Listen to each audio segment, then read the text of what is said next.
Sork's actually got an Ascendancy that, like, kind of isn't bait. In the last of the Druids update, we're adding another Ascendancy class for the Sorceress that didn't quite make it into the livestream, the Disciple of Varashta. The Disciple of Varashta is a build-your-own summoner Ascendancy class that can summon up to 3 different Jinn. Razan, the Blazing Sword, a formidable fire Jinn. Looks awesome. Kelari, the Tainted Sands, an Assassin Jinn, and Navira, the Last Mirage, a gifted water Jinn. Look at that, man. Looks badass. Yeah, look at that. Look, everyone's excited. Druid, holy, I'm playing this out of nowhere. Thank you for making my day 3 build. Yep, seems good. I was hoping either them or the monk would get something. So the fact that they actually got an Ascendancy out for it, that's a huge thumb up. That was one of the things I was disappointed. I was disappointed by no Tola and no Ascendancy, but we actually got an Ascendancy, and arguably we got an Ascendancy for the class I feel like needed it the most. You could say monk, but monk kind of has invoker, so. All right, so let's actually go over the Ascendancies and skill here. They actually have it posted, so.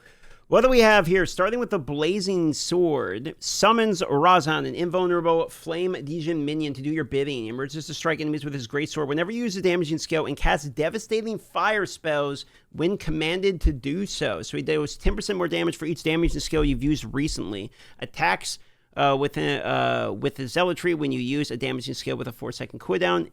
Inflict enemies struck with exposure. Then he has a Trap skill that deals 206 to 309 fire damage, pierces all targets, creates runes within the 5-meter radius, and limits to 21 runes, and creates 8 runes. It looks like every one of these actual casts. So this is AoE projectile fire duration hazard. This one's persistent command and fire. Then what else does he have here? Command him to teleport to the target location. Upon arrival, the Djinn spills damage to enemies around them, then slams his blazing sword into the ground, creating a wave of lava that deals spell damage. So you can go up to 979 fire damage on that, and then quality just improves the meteor radius here. Then what's the next one?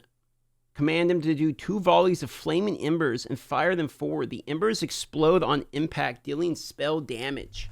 Fires 20 projectiles and does 60% more damage against immobilized enemies. That's a big increase. So far, so good. That's the first one here. On to the second one. The Last Mirage minion is an invulnerable Water Djinn minion to do your bidding. Will only act when you command her to do so, bestowing restorative blessing upon you and your allies with spells. So it triggers her calming when commanded to use a skill, granting nearby allies 67% increased mana regen. So, all right, 67% mana, that's kind of it, I suppose. What's the other one here? What's the command do? Commander to turn nearby chilled ground into an oasis, a mirage which grants you and allies standing in it flash charges and damage recouped as life and mana. Plants in the area become overgrown, so you're sort of automatically watering your plants with this one here. Oasis grants 50% of damage taken recouped as life, 32% of damage recouped as mana, and grants flash charges.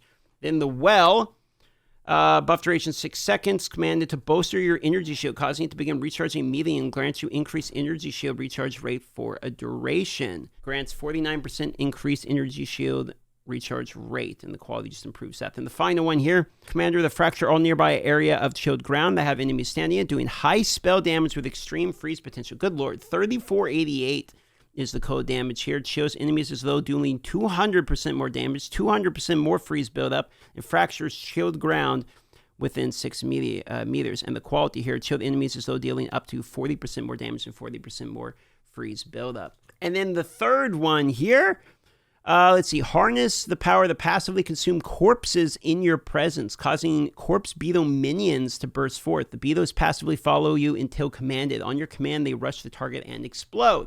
Okay, so this is sort of like homing detonate dead, kind of like it summons them and they run in and blow up. That's kind of cool. The next move here summons an invulnerable Djinn minion to do your bidding. Will only act when you command him. Inflicts critical weakness on hit and 50% critical damage bonus. And then the judgment move here creates blades that hang over the target location. The longer you channel, the more blades he'll create. So you like hold it, creates more blades, drops it. Upon release, the blades plunge into the ground, creates shockwave that deal spell damage.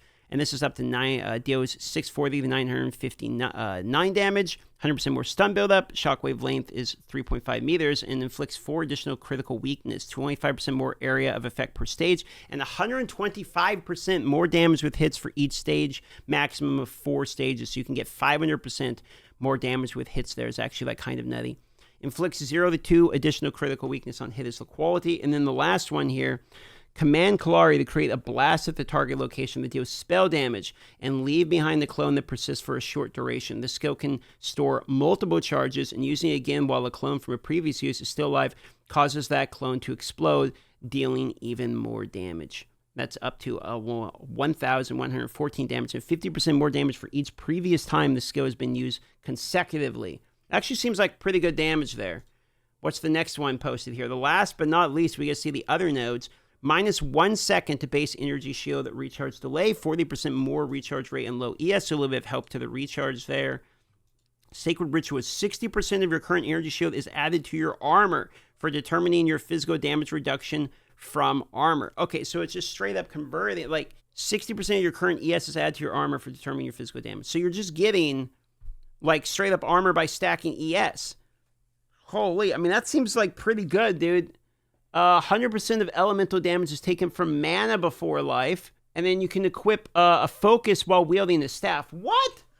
50% reduced bonuses from equip focus. Yo, that's crazy. You can wear a staff, which staffs just got buffed in this patch too, and you can wear a focus, so you get 50% focus. Good lord, it seems good. And non-unique time-lost jewels have a 40% increased radius. Oh, that's really good too, dude. God damn, dude. These actually are crazy good nodes. Okay, well, man, that's actually like, yeah, Giant's Blood for staves. Yeah, basically, that's actually, dude, this is, I mean, time lost jewels, 40% radius, you get actually wield the staff. You have all of these cool, actually, command skills. I'm saying, boys, this looks pretty good. This is exactly what the druid needed, or not the druid, the sorcerer. You can tell I've been streaming for 10 hours. This is exactly what the sorceress needed, like a reason to want to actually play the class. Some unique sales pitch. It might actually be time to log on the sorceress. I'm going to get baited back in. And the time lost jewels with the increased radius could be pretty good as well. And these skills actually look fun to play too.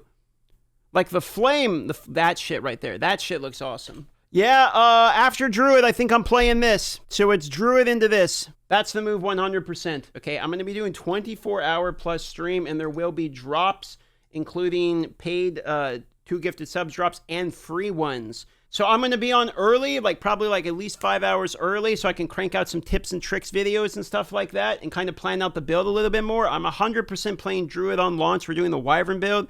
And then after that, we're going to be doing the sorceress. For sure, plan to play this new sorceress class. Looks really fun.